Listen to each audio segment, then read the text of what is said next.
This is ABC 7 News at 6. The Maine Commission on Public Defense Services announced yesterday that they have reached a critical funding level. Good evening, and thank you for joining us. I'm Beth Jones. Today, the Maine House passed an emergency measure that aims to fund the services through the fiscal year, but the work is not over to secure the agency. Our Grace Blanchard starts us off tonight. In a nearly unanimous vote, the Maine House passed an emergency measure in support of LD 2059, a bill to fund public defense services. To protect constitutional rights for every person in our state. The vote comes just one day after the Maine Commission on Public Defense Services said they would no longer be able to pay their counsel. Well, I think what it says is that we recognize the work has already been done and we need to pay our bills. I think that's first and foremost. But I think secondly, it's recognizing that constitutional obligation. According to the House Chair of the Joint Standing Committee on Judiciary, Representative Amy Kuhn, if enacted, the bill would immediately provide funding to pay the lawyers who represent low-income criminal defendants and parents in court. This is an issue that can't wait. We are out of money. The executive director of the Maine Commission on Public Defense Services shared with us on Wednesday that if the lack of funding is not addressed urgently, many lawyers will not see payments for their services until July. What I'm afraid is going to happen is that people are going to step back from cases. And I'm afraid that's going to happen because we're not going to pay them. The emergency measure provides one-time funding. Representative Ken Fredette of Newport spoke in support of this bill, but says the legislature should begin analyzing the cost of long-term support for PDS. The cost of this program has gone up each and every year. And at some point in time, we need to understand why those costs continue to go up. Because this is competing with other really important needs that state government has. The bill will now be headed back to the Senate, where it previously received unanimous support. If passed, it will eventually land on the governor's desk. In Augusta, Grace Blanchard, ABC 7 and Fox 22 News. Staying in Augusta, Democratic lawmakers are pushing for several bills this session that aim to make child care more accessible and affordable for Maine families.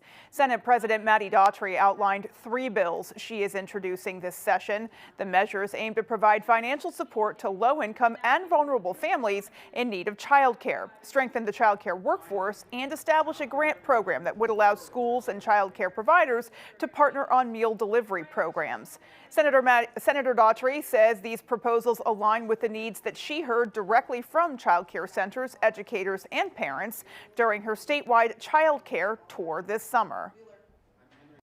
If we want Maine to be a place where young families can put down roots, where businesses can grow, and where communities can thrive, we need to take child care seriously.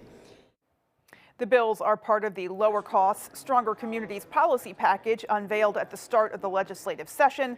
Senator Henry Ingwerson of Arundel and Representative Tavis Hasenfuss of Reedfield also shared an update on bills they have introduced that aim to address Maine's child care crisis. And to learn more, you can visit our website, foxbangor.com. A Guilford man was arrested after Bangor police say a woman reported being assaulted and being held at gunpoint in a local hotel room. Bangor police say they've arrested 48-year-old Joseph Pepin of Guilford. Police say the alleged victim told them she had been staying in a motel room on Audlin Road with Pepin during this week. Wednesday night, Pepin allegedly threatened her with a firearm and prevented her from leaving. Police say the alleged victim said she was eventually able to escape and call police. Bangor police say their criminal investigation division did recover a firearm from the scene. Pepin was arrested and charged with kidnapping, domestic violence, criminal threatening, and possession of a firearm by a prohibited person. 3 men have been arrested for burglarizing and damaging ATMs in Augusta. Yorman Uzquite, Rafael Maripina, and Yorman Para are charged with burglary and criminal mischief. Augusta Police Chief Kevin Lully says officers responded to a burglary alarm at Trademark Federal Credit Union on Edison Drive about 11 p.m. on March 10th. He says shortly after midnight they responded to another burglary alarm at Connected Credit Union on Civic Center Drive. Lully says when officers arrived, they saw a dark-colored car fleeing the area at a high rate of speed. According to Lully, they located the vehicle later and arrested all 3 men. They were all being held on $20,000 cash bail. However, they were subsequently picked up by U.S. Customs and Immigration Enforcement. A local fire department has a new tool to help them give patients better care. It's called One Dose and One Weight. It's designed to improve medication accuracy. It sits on the frame of the stretcher and weighs the patient based on the pressure on the stretcher. Then it calculates how much medication a patient should get. The Herman Fire Department has adopted the system. The big thing for me is making sure we do good patient care. So if we can mitigate the calculations at 3 a.m. by having something that takes away the math, even better for everyone. Delaney says medication error is one of the biggest problems in EMS. He says this also allows emergency responders to focus on other patient needs. A new report on small businesses shows some improvement in February. The National Federation of Independent Businesses says the employment index ticked up by nearly a point last month. They say 15% of small business owners cited labor quality as their single most important problem. That's down 1 point from January. National Federation of Independent Businesses Maine State Director David Clues says small businesses are looking forward to stronger sales, but they're still operating on tight margins and a degree of uncertainty. The last thing they need right now are additional taxes or regulations that add new costs and burdensome hurdles for Main Street businesses and their customers, end quote. Well, the Bangor International Airport and the Maine Troop Greeters are teaming up for a special project. They're hoping to send messages of encouragement to our troops from Maine that are deployed far from home. They are kicking off a program called Mail Call and invite the community to send cards, letters, and drawings to brighten the troops' day. We thought it would be a good idea to reach out to some of the Mainers and some of the Maine kids who are deployed and send them a little bit of home. After 35 years of welcoming troops as they land in Bangor, Tinsman says the greeters know how much words of gratitude and a piece of home can mean. If you would like to participate, you can mail your cards and letters to Bangor Mail Call, 287 Godfrey Boulevard in Bangor, Maine, 04401. We'll have that information on our website a little bit later on this evening. Well, the Penobscot County town that is home to the University of Maine's flagship campus is celebrating a big milestone. Happy 220th birthday to Orono. The town was officially incorporated on March 12, 1806. Here are some vintage shots from back in the day. Pat's Pizza has been around for a long time. According to the town's Facebook page, Pat Farnsworth opened his cafe in 1931 and began selling the pizza we know and love in the 1950s. From 1861 to 1865 and from 1869 to 1879, local apothecary Samuel Libby served as the town's postmaster from the brick building at the corner of Main and Mill. The town's post office would be relocated in the 30s. You can go to the town's Facebook page for a look back in time and more of Orono's history. Alrighty, folks, let's pause now for a first look at our forecast. Thank you very much. Your first weather today is brought to you by Quality Automotive and Brewer. Experience a quality automotive difference, reliable service, and expert care that you can depend on. Call us to schedule your next appointment at 922-2043. All right, as we saw for today, those highs really never bumped up into the 50s, and that actually brought a little bit more chances for freezing rain overnight up north and better chances for snow showers here as the temperatures have been falling out there now. But as you see along your coastline, low to mid 40s. Some areas did reach 50. We saw that in Sanford for today. So for tonight, a few snow showers can still be occurring on the eastern side of the state and along your eastern coastline, but then throughout the rest of the night, decreasing clouds, a little breezy out there, and falling temperatures back near 24 tonight. But we'll bump back up, getting close to 44 tomorrow if we get enough sunshine, but we will see increasing clouds throughout the day, arriving into the afternoon hours ahead of some more snow chances heading into tomorrow night. So for tonight out there, we got those chances for a few snow showers. Otherwise, we'll stay dry with decreasing clouds and lows just near 20 degrees. Chase, thank you. Coming up on ABC 7 News at 6, we'll have more of your local news. Chevy trucks are as capable and dependable as the Chevy people who drive them. You probably know one. Your sister. Your buddy. The ones who always show up. They all have that little extra something. And maybe you got it too. It's Chevy Truck Month. Right now, get over $7,300 total value on this 2026 Chevy Silverado. Plus, Costco Executive members can get a $12.50 members-only incentive. You heard it was a hit. You heard it was a smash, a wonder, a phenomenon, an international sensation, but you haven't heard them.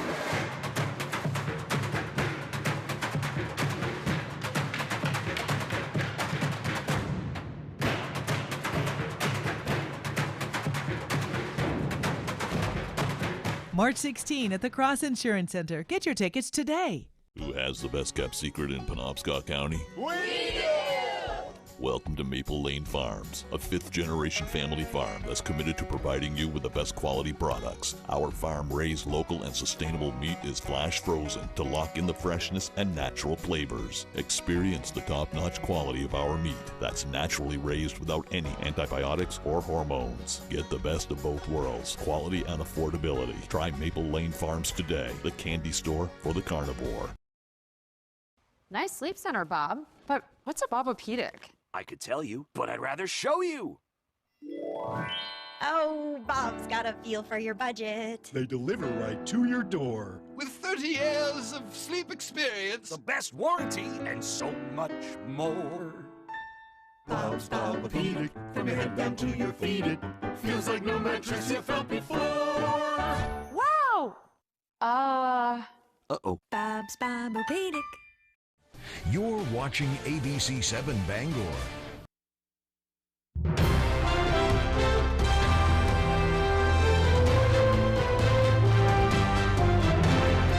RSU 22, which includes Hamden, Newburgh, Winterport, and Frankfort, is dealing with a budget surplus. But as school leaders explain, that extra funding creates more fiscal challenges than opportunities. Our Callie Warren joins us now live to explain. Callie. Thanks, Beth. At face value, an excess of money sounds like a great issue to have, but in the case of a public school department, that funding comes from taxpayers, and the state dictates how to handle the surplus. RSU 22's current plan involves offsetting taxpayer dollars with that budget surplus. They have a 14% surplus that they need to get down to 9% to comply with state statute. Superintendent Nicholas Raymond says there will be no issue spending those extra funds, and he adds taxpayers will be able to decide what to do with the money when the school budget vote rolls around. They have a roughly $6 million fund surplus, but a challenge comes in the form of the current fiscal environment, with school leaders explaining this is an issue that multiple other districts are seeing, compounded with a decrease in students across the board. For RSU 22, their current decline in student enrollment looks like around $900,000 less in funding. Budget Committee Chair Will Seavey tells us that a few years ago, the surplus was much larger and that the district is overall heading in the right direction. Taxpayers from those four towns, will vote on the school budget in June. Beth? Callie, thank you for that update. Hundreds of students from across the state are putting their skills to the test this week, competing for a chance to represent Maine on a national stage. Our Alex Schley takes us inside the Skills USA Maine competition, where students are showcasing the trades that could help shape their futures. Thousands of students from across vacation land gathered in central Maine this week for the annual Skills USA Maine competition. The two-day event brings together students from career and technical programs from across the state, giving them a chance to showcase the skills they've learned in the classroom. The best part about Skills USA is just like the fact that I'm planning for my career and my future in such a fun way, and being able to just like go through all these amazing opportunities at such a young age. This year, about 1,400 students from nearly 30 career and technical schools are taking part. The competition features more than 100 different trade categories, ranging from traditional skilled trades to business and leadership events. Everything from automotive, baking, culinary arts, all the way through welding. Winners from each category will go on to represent Maine at the National Skills USA competition in June. Right now, right here, we have the best of the best students, future workforce of Maine here these next few days competing. Thursday's event featured both middle school and scholastic level competitions. Ellsworth High School senior Destiny Kane, who is running to be a post-secondary officer, says the experiences Skills USA Maine gave her have provided an unparalleled opportunity to build skills and better prepare her for the future. All of the skills I've learned from this has helped me prepare myself for college and just how to run in the world. The competition continues Friday, followed by an awards ceremony at the Cross Insurance Center. In Bangor, Alex Schley for ABC 7 and Fox 22 News. And still to come on ABC 7 News at 6, we have sports just ahead. When Maine winter bites, nothing matters more than keeping your family warm. The solution is simple, a high-efficiency heat pump installed by Valley Home Services. It's the quiet, reliable warmth you need all season long. At Valley Home, we're your elite Fujitsu Air Stage dealer, ensuring expert installation that delivers consistent comfort and maximizes your energy savings. And we make it easy to switch to efficiency heating and qualify for those valuable Efficiency Maine rebates. Stay perfectly warm without the high cost. For a warm, worry-free winter, trust the local experts. Valley Home Services. Winter warmth is waiting. Call us today. Maine's rivers, our lakes, our life-giving wells. To ensure that our water supply remains clean and safe, Senator Susan Collins is leading the fight to protect this vital resource. She delivered millions to upgrade Maine's drinking water and wastewater infrastructure, keeping the quality of water as precious as Maine itself. So raise a glass and thank Senator Susan Collins for her leadership that goes beyond politics. Imagine yourself in a new Toyota. Awesome! I like it. I love it.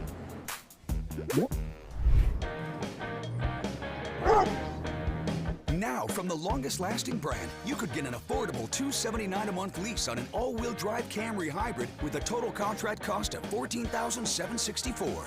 Go from dreaming it to driving it today. Toyota, let's go places.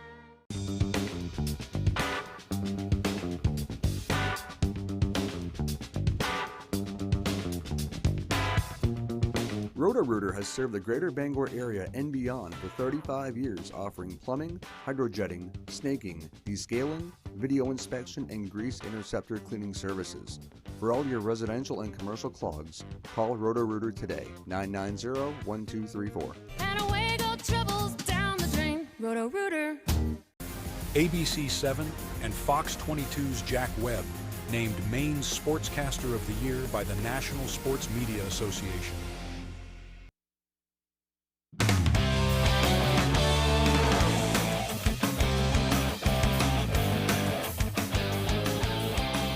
Welcome back in, folks. The Maine women's basketball team is looking to win their second America East title in 3 years. I went up to Orono to check in with the Black Bears before their trip to Burlington. Put everything into the season, and we've had this day circled on our calendars all year. An America East championship. That's what the Black Bears have been working towards since their season ended last March. Now, all of that hard work comes down to one game, and it's the top-seeded Vermont Catamounts standing in their way from accomplishing that goal. We're excited. I mean, I think Vermont has been the best team all season. I think everyone has said that, and I think they have been. You know, we're just really excited to be in the championship game and excited for a great game. The Black Bears and Catamounts split their regular season meetings. Vermont won in Orono by 11 in January, but Maine returned the favor, winning by 9 in Burlington at the beginning of February. So what was the difference between the win and the loss? Focusing. I don't think we played our best offensive game, and I think we had to make little tweaks. I think the execution, our scout, what we focused on, and yeah, like I said, like Vermont's a great team, and I think we were just really locked in and focused when we were playing there. The Black Bears are just 2 years removed from beating Vermont in the 2023-24 America East title game. That experience has them feeling even more grateful for another opportunity to wear the crown.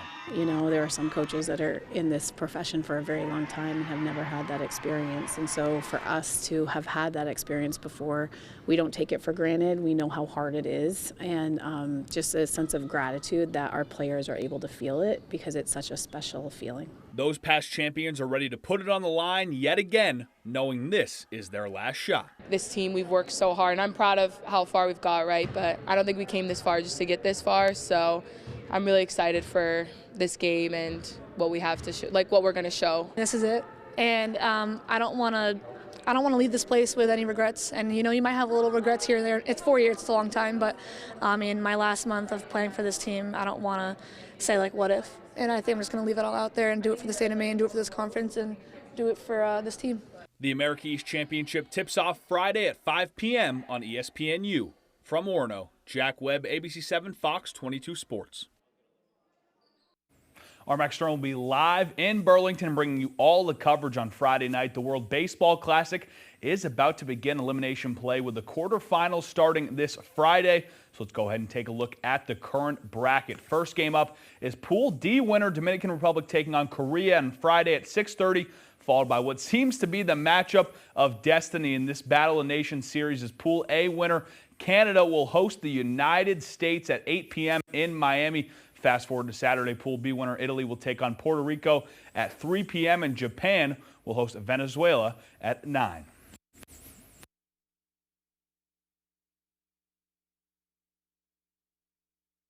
All right, thank you very much. Tonight's weather is brought to you by WVII Signs. From interior and exterior signage, signage packages, and vehicle wraps to illuminated signs, LEDs, and electronic message boards, we're all about making your business visible with innovative signage designed for impact. All right, so we saw for the highs today. We did not reach into those 50s, which we were expecting. We did see 50 down in Sanford, but the rest of us hung out in the 40s for today. That meant better chances for snow as temperatures are falling out there now. We're seeing a few snow showers in the area, and that can linger into the early overnight hours for tonight. But by tomorrow morning is where we'll see the coolest temperatures out there after we get some decreasing clouds throughout the night as well. We'll be right near 20 degrees here in Bangor, low to mid-20s along your coastline, and low to mid-teens as we head into the northern tier of the state. Even a few local spots can fall into the upper single digits for tonight, but a nice rebound for tomorrow. Now, these temperatures are actually a little bit cooler than we're expecting to be. I'd expect us to reach into the upper 30s. With the sunshine we'll see early on in the day, we will begin to see some increasing clouds into the afternoon hours. As you see further north, it'll be a bit cooler with mid-20s for highs tomorrow. So, average high this time of year right around 39. We're looking to reach exactly that for tomorrow, and we'll stay right around average for your Saturday into your Sunday. Another boost Monday into the low 50s, but that's again coming with plenty of rain showers into the area. And we'll kind of have the same setup going into your Tuesday, where we can see temperatures warming throughout the night, possibly reaching near the 50s Tuesday morning, but then that cold front's going to come through and wipe out those temperatures and give you a chance for some snow showers once again. You'll see the effects Wednesday, highs only in the upper 20s, but then back above freezing into the mid-30s on Thursday. So winds out there now a little breezy behind the front. 16 miles per hour sustained here, gusting near 25 to 30 miles per hour times for tonight. That wind will die down a little bit, but still stay breezy, gusting near 20 miles per hour from the northwest still. And winds look to switch to the south or from the southwest for tomorrow and staying lights right around 5 to 15 miles per hour. So again, here's a decreasing clouds out there for tonight. We'll cool off with this as well. Lows near 20 degrees, but then a boost tomorrow with the wind switching from the southwest, and we'll get some sunshine early on till about 2 to 3 o'clock is when that cloud cover is really going to start to make its way in, and this is going to lead to more snow chances for tomorrow night. We got this labeled as a rain-snow mix because along our coastline, temperatures are going to be right at or slightly above freezing, giving you that chance for some rain showers as well. But most of this will transition into a rain-snow mix by your Saturday afternoon, as highs again could be near 40 degrees. So for tonight, lows near 21. We got some flurries early out there, especially off to the east. Otherwise, partly cloudy and breezy throughout the night with winds gusting near 20 miles per hour. Heading into tomorrow, we could reach close to 40 once again. We will see increasing clouds throughout the day, and winds look to lighten up from the southwest right around 5 to 10 miles per hour. So here's a look at our extended forecast. We'll be back near 40 for your Saturday with some scattered rain and snow showers, and heading to your Sunday, pretty nice. Partly cloudy with highs just near the upper 30s. A boost Monday again into the low 50s, but plenty of rain to come with that, and that'll linger into your Tuesday with a chance for rain and snow after the cold front passes through. Chase, thank you so much, and there's still more to come after the break. What matters more? A bank with innovative products or one that cares for the community?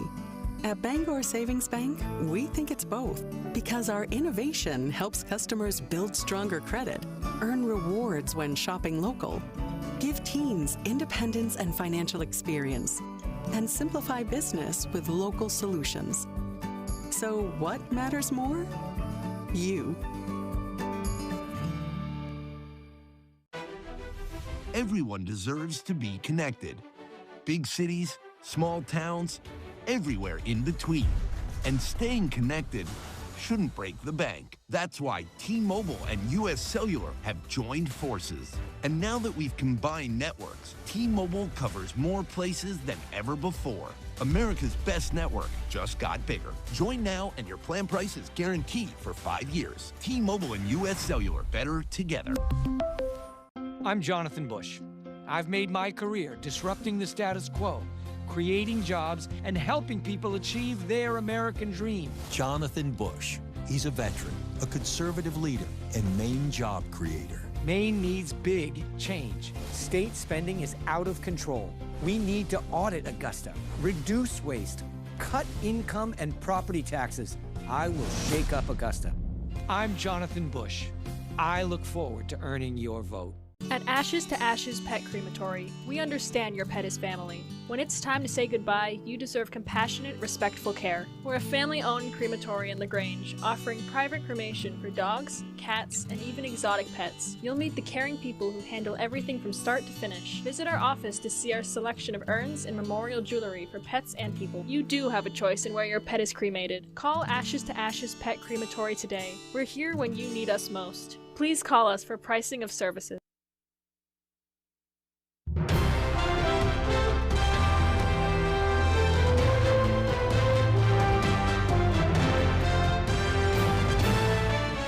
Within the vastness that is the University of Maine's forest, there's a small shack that's gearing up for one of Maine's sweetest weekends.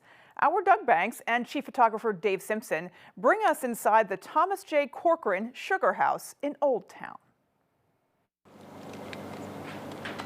All right, well, this is our evaporator unit. We've got raw sap coming out of our head tank. The sap comes down through the float box, and when the sap comes in, it's mostly water. It's only 2% sugar. We've got a lot of boiling to do. So we've got this big evaporator, which sits on top of this iron wood stove and boil all that water off and up to the holes in the roof. There's a divider here that separates the right from the left side. It enters this front pan. It has to go all the way the length of one pan before it crosses into the next. And as it goes, it gets sweeter and sweeter. And by the time we get to this fourth pan, it's getting really, really close to maple syrup. We draw it off when it's almost done. We run it through some filters. Once it's at the perfect consistency, we take it and put it straight into the bottles from there. Oh, outside in the sugar bush?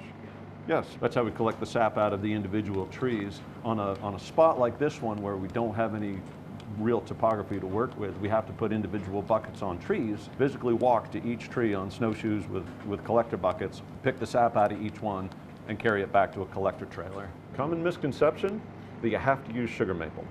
We can use any kind of maple. I mean, sugar maple is great. It's got some advantages, but about half the trees we've got here are red maples. We keep records with a Sharpie marker on our wall as to the day-to-day productivity in terms of quarts. Anything over about 50 gallons or so, that's probably about right in the wheelhouse of where we usually wind up. Some years it doesn't go that well, but there isn't a thing we can do to control that.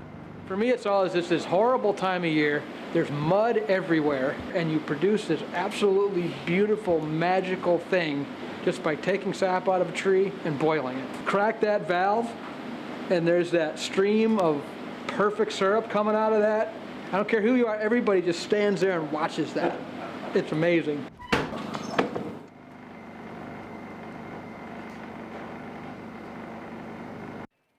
Makes me very, very anxious to try some of that syrup. We'll tune in tomorrow on Fox 22 News Tonight at 6:30 to hear Doug Banks' full conversation with them, and we'll learn where folks can find their products during Maine Maple Sunday weekend. That's being held on March 21st and 22nd. Cannot wait. Alrighty, folks, well, that is going to do it for us. From everyone here at ABC 7 News, take care and have a great rest of your night. And for more, join us over on Fox 22 News Tonight at 6:30.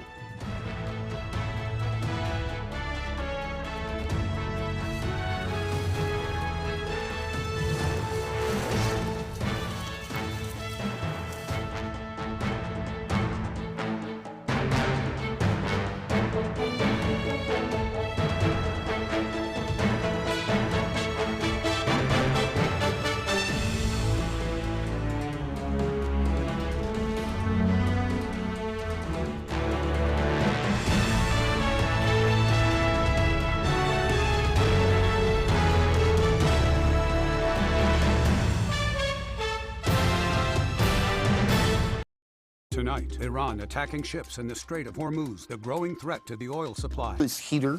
I'd like to pick up my linens, my clothes, my food. Judgment for the plaintiff in the amount of $950. We're finished. Thank you very much. Thank you. Parties are excused. You may step out.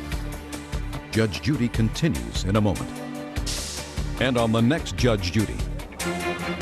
My opinion's the only one that counts. I became quite apparent that she was dealing drugs in the home, and that it was a bad situation. I mean, he brought the police to my door. He said, "There she is. She's a drug dealer." Because she fortuitously, on her half, hid the drugs when the officers came to search for her through her house. I allowed them into my home. I let them search it. I offered to let them bring a dog in. They found nothing. There was no basis to it. Well, because they were all on the side of the drug dealer. You know, they were complicit. I asked him to have some evidence for me. He had nothing. He admitted that he had nothing. I don't have any drug convictions. I have no drug use. And then he was the one that actually brought substances into the home. Poppycock. Ridiculous. I really do hope he gets some help. You know, when he first started living at the home, check the people out a little more. Yeah. He was a great tenant. And I hope that he can get back to where he was. Yes, I think that justice was served.